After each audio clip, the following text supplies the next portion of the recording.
చౌపాటి గిర్గం చౌపాటి ప్రాంతంలో ఆయన అక్కడ సెక్యూరిటీ నాకాలో ఉండినారు. ఆయన పోలీసులకి నాకాలో వాళ్ళు గన్నులు పెట్టుకోరు. నార్మల్గా చూస్తే వాళ్ళు లాఠీలు పెట్టుకొని తిరుగుతుంటారు, తప్పితే ఏం ఉండదు వాళ్ళ దగ్గర. అలాగే ఆయన వెళ్ళినప్పుడు ఈ అటాక్ జరిగింది. అటాక్ జరిగితే ఇద్దరు వ్యక్తులు ఒక కారులో వాళ్ళు వస్తూ వాళ్ళు ఈయన ఉన్నటువంటి ప్రాంతం రాగానే పోలీసులకు ఆల్రెడీ అప్రమత్తం అయ్యారు. వీళ్ళకి ఏదో అటాక్ జరుగుతుందని తెలిసి ఈయన దగ్గర ఉన్నటువంటి టీంలో కొంతమంది దగ్గర గన్నులు ఉన్నాయి. వీళ్ళు సస్పిషియస్గా వస్తున్న వాళ్ళ మీద వీళ్ళు కాల్పులు జరిపారు. కాల్పులు జరిగితే దాంట్లో ఇద్దరు ఉన్నారు. దాంట్లో ఒకతను అజ్మల్ కసాబ్, రెండో అతను ఎవరైతే ఉన్నారో ఈ వీళ్ళ పోలీసు ఎదురు కాల్పులో చనిపోయాడు. అజ్మల్ కసాబ్ ఏంటంటే చేతులు ఎత్తేసి బయటకు వచ్చి సరెండర్ అవుతున్నట్టు ప్రవర్తించాడు. తుకారాం ఓంబ్లే దగ్గర ఏం అస్త్రాలు లేవు. దగ్గరికి వెళ్ళేసరికి సడన్గా లేచి తుకారాం ఓంబ్లేని కాల్చడం మొదలుపెట్టాడు అజ్మల్ కసాబ్.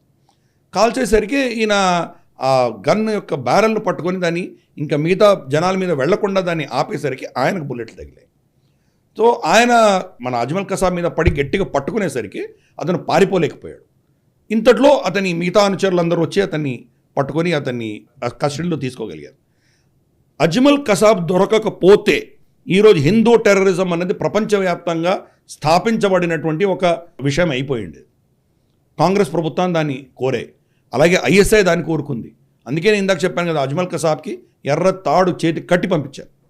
అతని ఐడెంటిటీ తెలియనప్పుడు అతనేదో హిందూ టెర్రరిస్ట్ అటాక్ అని చెప్పేసి అది చూసి అనుకోవచ్చు. వాడు శివాజీ టెర్మినల్లో అటాక్ చేసినప్పుడు ఎక్కువ సర్క్యులేట్ అయింది యాక్చువల్లీ, అదే దాని మీద జూమ్ ఇన్ చేసి. కరెక్ట్. కాబట్టి ఆ నెరేటివ్ బిల్డ్ చేయడానికి చేశారు వాళ్ళు. తుకారాం ఓంబ్లే గారు ఇతన్ని పట్టుకోవడం వల్ల ఇవన్నీ తెలిసినాయి. తర్వాత అతన్ని తీసుకువెళ్ళి ఇంట్రాగేట్ చేస్తే అతని పూర్వత్రాలు ఏంటి, ఎవరు తన్ని ఏం చేశారు, ఎవరు మోటివేట్ చేశారు, ట్రైనింగ్ ఎవరు ఇచ్చారు, తను ఏ ఊరు, ఇవన్నీ చెప్పారు. ఇవన్నీ తెలిసిన తర్వాత పాకిస్తాన్ జర్నలిస్ట్ కూడా మనం మెచ్చుకోవాలి. కొంతమంది వీళ్ళ ఇంటికి వెళ్ళి ఇంటర్వ్యూ చేశారు. అక్కడ వాళ్ళ తల్లిదండ్రులను ఇంటర్వ్యూ చేసి వీడియోలు పెట్టారు, అజ్మల్ కసాబ్ ఇక్కడి నుంచి వచ్చాడు అని. అది ఎప్పుడైతే పబ్లిక్లో లీక్ అయిందో పాకిస్తాన్ ప్రభుత్వం ఆ జర్నలిస్ట్ని అరెస్ట్ చేశారు, దాన్ని తీసేసే ప్రయత్నం చేశారు. అది అజ్మల్ కసాబ్కి మాకేం సంబంధం లేదు అని చెప్పడం మొదలుపెట్టారు. కాబట్టి పాకిస్తాన్ జర్నలిస్ట్ కూడా ఎవరైతే దీన్ని లీక్ చేశారో అతను కూడా అభినందించాలి మనం.